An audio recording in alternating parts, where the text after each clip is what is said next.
Kinders van die wêreld, boek 8, die verhale van Suid-Afrika. Elizabeth Salt en die kruitvaatjie. Oorvertel deur T.H. Parry. Die oggend van 22 April 1819 het die inwoners van Gramstad iets gesien wat so verskriklik was dat hulle moet gedink het, dis maar net 'n nagmerrie wat gou weer oor sou wees. Daar was 350 mans, vroue en kinders in die fortdorpie, en daardie oggend het die vreedsame groen koppies om die dorp gekrioel van 10.000 Xhosa krygsmanne. Elke man het sy skild van beesvel aan die een arm gehad en 'n bondel assegaaie in die ander. Gramstad het in die gebied gelê waar die wit boere wat aan die weste kant gekom het en die swart Bantu-stamme uit die ooste naby mekaar gewoon het. Die Bantus het voortdurend oor die grens gekom, die wit boere aangeval, hulle beeste gesteel en hul huise verbrand. Kolonel Wilshire, die leier van die soldate op Gramstad, het daardie oggend dadelik gedink aan 'n boodskap wat hy van 'n toordokter van die Xhosas ontvang het. Die toordokter se naam was Makana en hy het vir die kolonel laat weet: "Môre eet ek ontbyt saam met jou."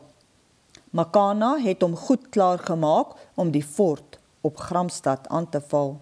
Maar kolonel Wilshire het nooit geglo dat sy leer so sterk was en hy het miskien ook nie geglo dat Makana regtig sou aanval nie. Hy het toe op die boodskap geantwoord dat hy reg sal wees om Makana te ontvang. Die volgende oggend het kolonel Wilshire en 'n paar manne te perd na 'n plaas omtrent 12 myl van Gramstad gegaan om na perde te kyk. Daar het hulle skielik gesien dat klompies gewapende Xhosa krygsmanne in die rigting van Gramstad gaan. Kolonel Wilshire en sy manne is byna deur die krygsmanne vermoor, maar hulle het dit darm reg gekry om te ontsnap en daarna so vinnig as moontlik na Gramstad terug te jaag. 'n Beeswagter by Gramstad het ook die vegters gesien en na die fort gehardloop om almal te waarsku, en hulle het dadelik alles reggemaak om Gramstad te verdedig. In daardie dae was daar seker nie veel meer as 30 huise op die dorp nie. Omdat hulle so ver van mekaar gestaan het, was dit nie te maklik om hulle te verdedig nie, want 'n mens sou by elke huis 'n klompie soldate moes sit. As hulle by mekaar was, kon al die soldate by mekaar bly en soos een mag teen die vyand optree. Omdat dit te moeilik was om al die huise te verdedig, is al die vroue en kinders na die klompie forte met grondmure in die dorp gebring. Die manne is haastig na plekke gestuur waar hulle die vyand die maklikste kon keer. Daar was ook 2 kanonne en by hulle is 'n aantal manne gelaat wat met hulle moes skiet wanneer dit nodig word. Nog 60 man is na die fort aan die ooste kant van die dorp gestuur. Voor die vyand was kolonel Wilshire veilig by die fort. Daar was toe 270 gewapende man, wat baie min was teen die oormag van die Xhosas. Maar hulle het dapper gewag dat die vyand moes kom. Omtrent 2 uur in die middag het Makana die teken gegee dat die aanval moes begin. 10.000 Xhosas, blink gesmeer en strydlustig, het met 'n moorddadige geroep en geskreeu teen die heuwels af begin hardloop. Voor die aanval het Makana vir sy manne gesê dat daar niks was om voor bang te wees nie. Die wit mense se koels sou niks aan hulle kon doen nie. Die sterk toorgoed wat hy hulle gegee het om aan hul liggame te smeer, sou die witman se koels van hulle laat wegspat soos water. Kolonel Wilshire het geweet dat hy net een kans gehad het. Elke koel moes soveel moontlik van die vyand doodmaak. Daarom het hy sy manne beveel om nie van ver af op die swart vegters te skiet nie. Hulle moes wag tot die vegters net 35 tree van hulle was. Dit het die manne ook gedoen. Onderwyl die troppe swart vegters springend en skreeuwend met hul blink assegaaie nader gekom het, het die manne van Gramstad doodstil gewag, sonder om 'n voet of hand te verroer. Al die gewere was in posisie. Soos die swart vegters nader en nader kom, kies elke man vir hom een wat hy met die eerste skoot moet platskiet. Hulle wag met die asem ingehou en die oë stip op die bewegende massa voor hulle. Die sweet slaan op hul neuse uit en hul vingers juk om die snellers te trek, maar hulle hou hulle in. Hulle is soldate wat geleer het om na hul leier te luister. Die leier se bevel is wet. Toe die swart vegters al so naby is dat die soldate die wit van hulle oë kan sien en ook kan sien hoe die sweet in klein stroompies op hul blink liggame afloop, gee die leier die bevel. Dis naby en elke skoot is raak en vir elke koel wat klap, val 'n swart vegter neer. Bo die geklap van die gewere uit kreun die swaar skote van die twee kanonne. Hulle skiet sommer sulke paaie in die digte troppe swart vegters wat nog altyd spring en skree en op hulle skilde tamboer slaan.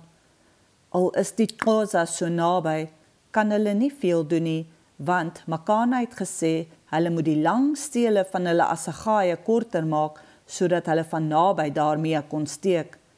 Nou is die assegaaie nie meer goed om mee te gooi nie. Sommer net na die eerste paar minute lê oral dooie vegters en ander wat besig is om te sterf. Maar daar is nog altyd baie ander wat die plekke kan neem van die voorstes wat weggeval het. Na 'n uur begin dit lyk of die Xhosas aan die weste kant van die dorp nie meer so sterk aanval nie. Maar toe kom die manne in die forte aan die ooste kant agter, dat die kruit in hul gewere begin opraak. Dit is 'n verskriklike ding. In hul benoudheid maak hulle tekens vir 'n fort verder aan, om die manne daar te laat weet dat hulle in nood verkeer. Maar wat kan die manne by die ander fort doen? Hulle weet dat iemand wat probeer om kruit na die fort aan die ooste kant te dra, 'n sekere dood tegemoet gaan, wanneer hy dit tussen die woeste swart vegters deur probeer waag. Maar die manne in die oosfront is in lewensgevaar en iets moet gedoen word. Die manne kyk na mekaar en almal voel hulpeloos. Niemand weet hoe om hulle maats te help nie. Toe stap 'n vrou tussen die manne in en sê, "Ek sal die kruit vir hulle wegbring." Dit was Elizabeth Salt, 34 jaar oud en die vrou van een van die verdedigers, Sergeant Salt. Sy het niks om haar te verdedig nie, maar sy glo net dat sy dit sal regkry om deur te gaan en sy reken ook daarop dat die Xhosas die gewoonte het om vroue in vrede te laat wanneer hulle veg. Sy vat die vaatjie kruit, draai dit in haar sjaal toe en dan stap sy hastig en beslis buitentoe. Dit is meer as 'n myl na die oosfront en sy is omring deur 'n malende menigte van bloeddorstige vegters wat hul assegaaie uitdagend in die lug swaai en na haar toe wys.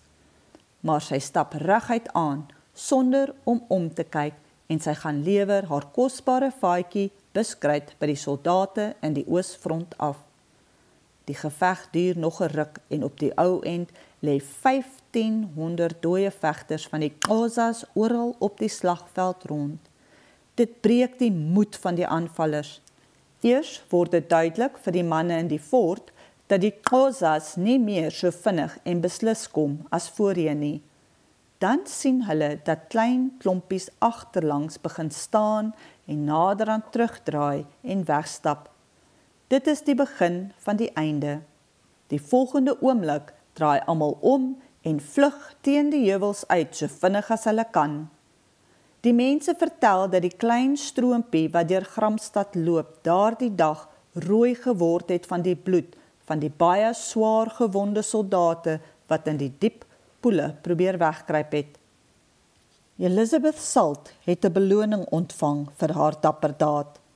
Dit was 'n plaas in Kafraria. Sy het later daar begin handel drywe en in 1850 is sy op Tarkastad oorlede. Op Gramstad staan vandag 'n monument met 'n bronsplaat waarop die heldedaad van Elizabeth Salt uitgebeeld word.